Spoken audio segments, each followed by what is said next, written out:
welcome to another Checiegirl Creations video. So today I will be making a plant pot out of air dry clay for my money plant succulent.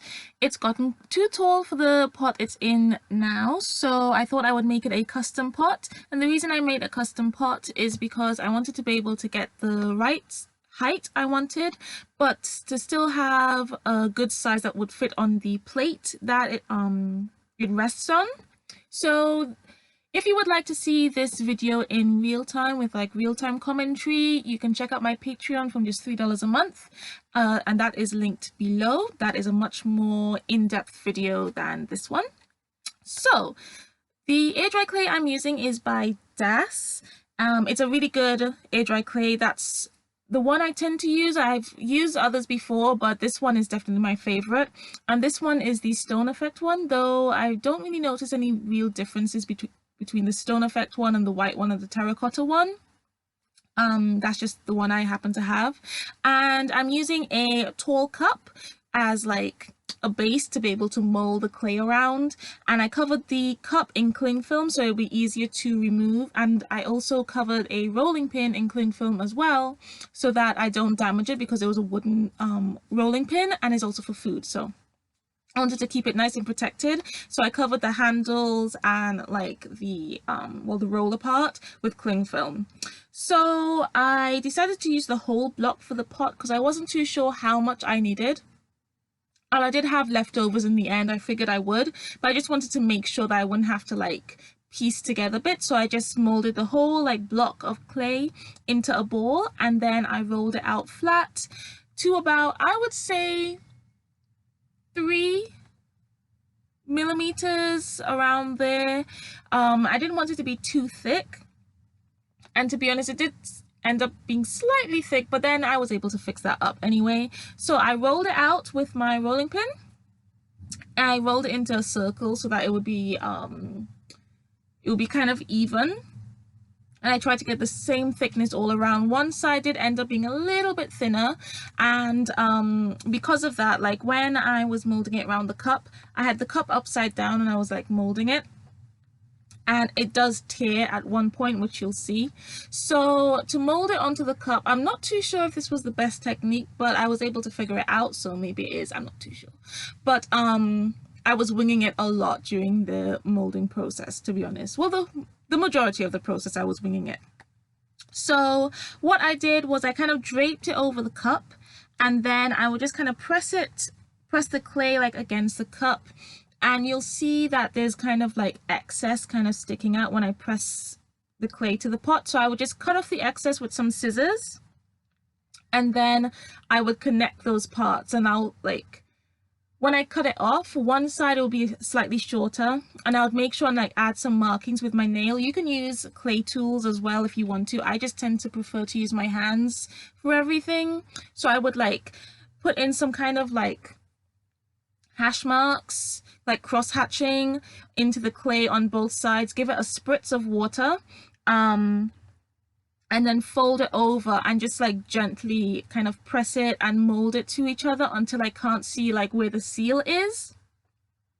So that's how I would mold it to the cup, and I just kept on doing that, and as I was doing that, the thinner side did end up tearing around the bottom of the cup. So what I had to do was then just kind of rest it on the table, bottom down, and continue the molding process, and I was able to just fix up the bottom. So I molded all the sides together, cut off all the excess, like sealed it together, and I sealed the bottom. And then once I sealed the bottom, I took one of the scraps. Whenever I would cut off some clay, I would just kind of pile it up and give it a spritz, so that, because it's air dry, so if you don't know, air dry clay dries in the air.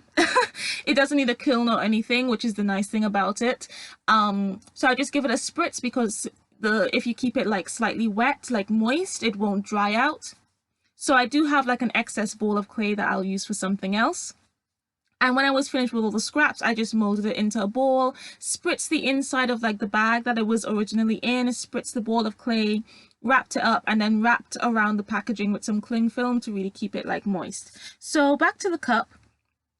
To fix up the bottom, I took some scrap and I just rolled a really thin layer of clay, and then I just again added those like marks into the clay just so it would give some texture, so it would like bind together a little bit better. And then I did the same on these like scrap piece of clay, and then I molded it onto there. Again, using a little bit of water, not too much. You don't want the clay to get slimy because then it's harder to like use. Just a couple spritz, or like you kind of just dip your fingers or something into some water and then you just mold it. And once I sealed everything, I could feel that there was some space between the clay and the cup. So I just rolled the cup on the surface, which made, not only did it make the pot slightly thinner, because it was a bit thick and hefty, it also, any excess that was on the clay, it kind of like exposed, and I would kind of like press up the excess, cut in the middle, and then fold it over, just like I did when I was first putting together the pot. And again, just the same process, adding the marks and smoothing it down. I also had to cut off some excess from the bottom of the pot. I was worried that I was cutting it too thin when I was cutting off the excess, but once the pot was dry, I saw that the bottom was really nice and thick. So I cut off all the excess that I needed to from the top and bottom, rolled it a little bit more so it was nice and like smooth, and then cut off any excess again. Then I cut a like drainage hole into the bottom of the pot, so that because this isn't a decorative pot, this will be a working pot, so I needed a drainage hole.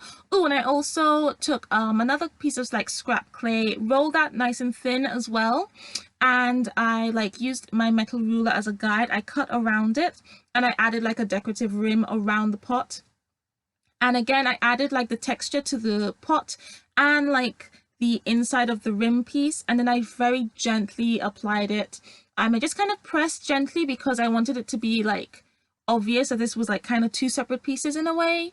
Again, I joined it. I just made sure to be very gentle with this because I didn't want this to become part of the pot. I wanted it to be raised.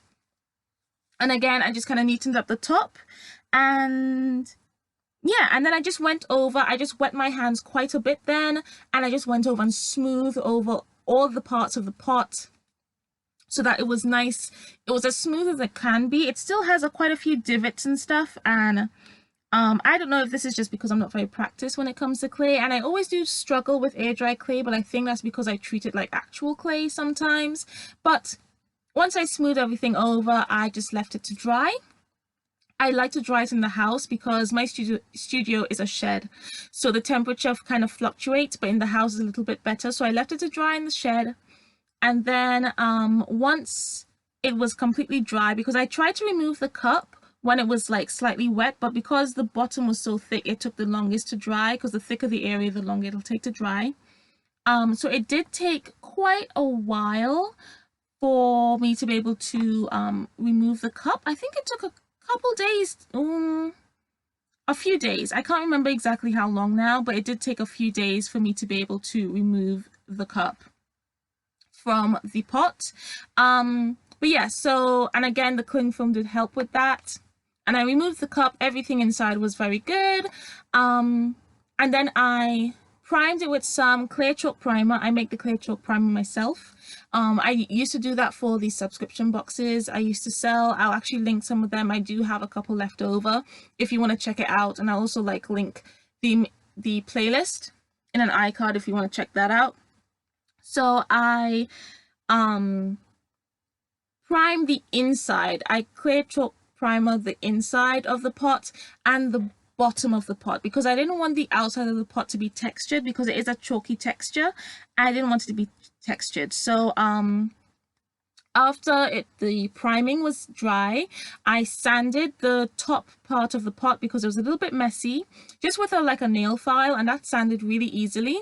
And afterwards I proceeded to prime the inside and the bottom of the pot with some white chalk primer.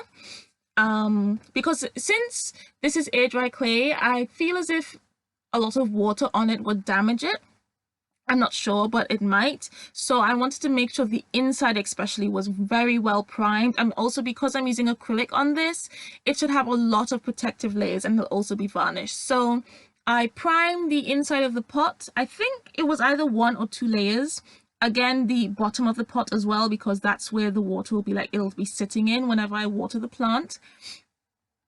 And then to prime the outside of the pot, I didn't want to use a chalky primer, but I don't have regular gesso, so I just use acrylic paint. You can use acrylic paint to prime. It's just best to have gesso because then you can just save your paint really for painting. So again, I gave like the outside of the pot 1 or 2 layers. I'm not too sure. A lot of layers went onto this pot just to make sure it would be well protected. And I also painted the inside with the white paint as well. So it was all nice and smooth and all well and protected. And then I can go in with color. So at first I thought I would go with a kind of gray color to match the pot that the plant's already in. So the colors I'm using is burnt umber, ultramarine, and white. All like the brands and everything will be listed below. So I mixed that together, and I would say I gave that the outside 2 or 3 coats of that color to make sure it was nice and smooth, and like any like kind of divots and stuff might have been like filled in a little bit more. I also painted the inside of the pot as well, just with that leftover paint. I was pretty like, whenever I had some leftover paint, I would just paint the inside of the pot just to give it some extra protection. I also painted the bottom, and I wasn't feeling it. I really wasn't feeling that those colors. I didn't like it at all. It didn't fit the aesthetic. Like it didn't fit with the other 2 pots. I have like 2 other succulents. It didn't fit at all. So what I decided to do, I brought in some ultramarine, and I mixed, not ultramarine, sorry, yellow ochre. So yeah, I mixed the yellow ochre with the burnt umber to make it not a burnt umber, yellow ochre with ultramarine, sorry, to make a green. And then I just kind of added like a very light wash, and that made it look like the other, like the 2 little pots I have, and that just made it look perfect. I was so happy with it then because I wasn't feeling it, but then after I added that, that was absolutely perfect. So again, like a couple layers of that. It was more of a wash though, so it wasn't like a thick layer. And then I let that dry until it was like, you know, dry to the touch.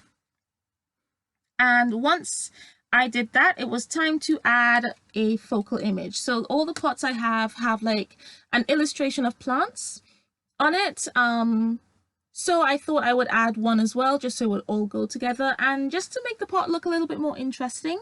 So I took some sap green and added like a kind of cluster of leaves, kind of like in a circle. At first I would go in with the sap green. I was just using a round brush for this. And I would just go in and add the leaves, and then I would add the shadows with the ultramarine blue, and then highlights with the white paint. And it was kind of splotchy when I first put it on, so I went in with like a second layer. I just added like, I would say about 2, maybe 3 layers of the paint until it was nice and smooth. And then I could go in with like some details. I use a rigger brush to outline all the leaves with the ultramarine blue. I thought that looked really nice. And then I also went in and added like highlights and stuff like that, just like how I would a normal painting, really. And yeah, and then for the flowers, I did my rosy posy flowers. I haven't done them in a while. They're very simple flowers. There's really nothing to it. It's pretty much circles with just lots of paint and texture to make it look like flowers. And for the flowers, I used rose madder and then ultramarine for the shadows and white for the highlights. It's best to like kind of stick to your original color palette so everything looks really cohesive, which is why I was using ultramarine for like the shadows and stuff. I didn't use the burnt umber though. I didn't want it to like be brown. I still wanted it to be kind of like bright. So yeah, and I just kept on adding lots of layers. I had to add a few more layers just because the rose madder is quite transparent. And I thought that looked really nice. And once I had like painted everything, I went in and added brighter highlights, because at first the highlights I was adding were mixed with the paint itself, so it was more like a toned down highlight. So I went in and added some extra highlights, some more details to the leaves to just make it look a lot more interesting. And once I had done that, I was happy with it. and it was time for adding the splashes. So for the splashes, we might not actually be there yet. I think I'm a little bit ahead of myself, but all the pots I have these like brown splashes on it, and it has a really nice feel to it. And again, because I wanted everything to kind of like look similar, I added some splashes. So I made sure that my like focal image was well dried, nice and dry to the touch, so that it wouldn't like ruin the paint underneath. And I mixed some burnt umber with a little bit of ultramarine just to make it like really dark. Then I watered it down. I took my round brush and I just tapped it on my finger and just added splashes all over.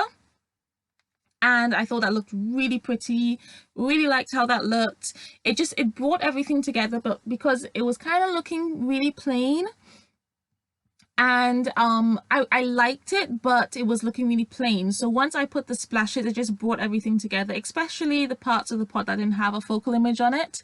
And I just I was very careful when I was like turning the pot over to make sure it wasn't rolling, so it wouldn't like squish the splashes. And I just kept on splashing, so not so that it would be too busy and cover up everything, but so it would cover enough, a bit like freckles. I just didn't put as much splashes on the focal image as everywhere else. And then I just used my finger to add some brown to the top of the pot. I just wanted to add that like defining part of the pot. I really like that. So I added, it was kind of a bit of a messy border because this pot has a very handmade feel to it. You can tell this isn't like mass produced or anything. So I thought I would just add this kind of messy border at the top of the pot. And yeah, and then after that was well dried, I used my rigger brush to sign the bottom of the pot, which you'll see shortly. I signed it, I wrote created by Nathifa Simon, and I put my signature at the bottom. And yeah, so that's all the painting done for the pot. I'm actually really happy with how it looks. I'm really happy I was able to get the right color like palette that I was looking for. Even though it took a while, I was able to get what I was looking for, and I'm really happy, and it does look really nice to the plant. I will actually let this, like, once it's varnished, which I'll talk about in a second, I will let this dry for like a week, at least a week. And if it's still tacky by the end of the week, I will let it dry further so that it's fully dry before I pot up the plant. And what I'll do, I will post a photo on Instagram and Facebook so you can see it potted up in its new home. So now for the varnishing, I use Winsor Newton Galleria Acrylic Medium Gloss Varnish. It's really good. I would definitely recommend it. I use it to varnish any of my projects, like my smudge bowl, my boomerang I did. I'll link those in an iCard if you want to check those out. It works beautifully. So it recommends 2 coats of varnish, and what you're supposed to do is let your project dry for 24 hours. I let the pot dry for 36 hours. Because it was still a bit tacky at 24, so I let it dry for 36 hours, but basically dry until it's no longer tacky. And then between every coat of varnish, again, 24 hours or until it's no longer tacky. So what I'll be doing is I'll varnish the inside of the pot 3 times, as well as the bottom of the pot. I'll varnish 3 times, and the outside of the pot I'll just varnish 2 times. Because to be honest, by the time you varnish it twice, you can feel that it's got a protective layer on there. But just the inside, just because it'll be getting wet, I thought I would add an extra coat. So I'm just using a flat brush for this. Don't use your precious brushes. This can damage your brush, and you need to make sure you wash your brush straight after you're finished with it. And I always make sure my brush is dry when I go to varnish. I don't think it's good to get water in the varnish, especially I dip straight into the varnish pot, so I always make sure it's dry and clean. But yeah, wash your brush straight off. Soap and water is also really good when you're using varnish. So This is glossy, so when you varnish it, it gives such a gorgeous shine, and it also makes the colors just pop and be like really vibrant. So as I varnish it, I will slow it down at some point so that you can see like how vibrant it looks, and at the end of the close-up you'll also see how like shiny it is, like at the end of the video. And the close-up, it only has like one coat on it because I needed to make sure this video came out on time. So that's how shiny it is with one coat. So with two coats, it's even better. And I think they might have a matte varnish if you prefer matte varnishes, not sure. But yeah, so for the inside of the pot, first I started off by painting like the bottom, and then I just kind of like brought, it was upstroke, started from the bottom and up, because I didn't really want too much varnish pooling at the bottom. And it's really easy to see where you've painted because it's shiny, so it's nice and easy to spot where you've gone. And yeah, so I just made sure the inside was well coated. Yeah, just make sure the inside is well coated, and then I did the outside. And when I'm doing like the outside, I made sure that the brush strokes were all going in the same direction, so it looked nice and neat. So I was just going sideways like around the pot, and I kept my brush strokes looking the same. And whenever like I start a new row of varnish, I kind of overlap with the previous one so I don't miss any spots. And yeah, it's pretty simple, to be honest. You just go like nice and slow, just check to see if you've like gotten everything, and you're good to go. And it's really nice, and it dries so nicely. And you want to do thin coats of varnish, not very thick coats, thin coats of varnish, so it dries nicely. And sometimes it does look a little bit opaque when it first goes down, but it dries perfectly clear, so that's really nice. And I really like that varnish, and it doesn't take a lot to cover the pot, to be honest. I've done a few projects using the gloss varnish. It really doesn't take a lot, so it lasts a good while. So yeah, that is pretty much it. Yeah, that's pretty much it. I absolutely love how the pot has turned out. I hope it survives being a pot. I think the varnish will protect it well though. But yeah, I really love how this turned out. Let me know what you think in the comments below. Let me know if you work with air dry clay. If so, like what do you do? And if maybe like you varnish your projects with different things, because I've only ever used that varnish, let me know. Like, you know, what do you find works best for you? And yeah, this was a really nice, it took quite a while, which is why I sped this up. This was like hours and hours of footage. It took a long time to get there, but I really love how it turns out, and I'm happy with it, and I can't wait to put my money plant in its new home. So thanks for watching. If you enjoyed, please do give me a thumbs up and subscribe if you haven't already, and click that bell so you get notified whenever I upload a new video. And yeah, thanks again for watching, and I will see you guys next week. Bye.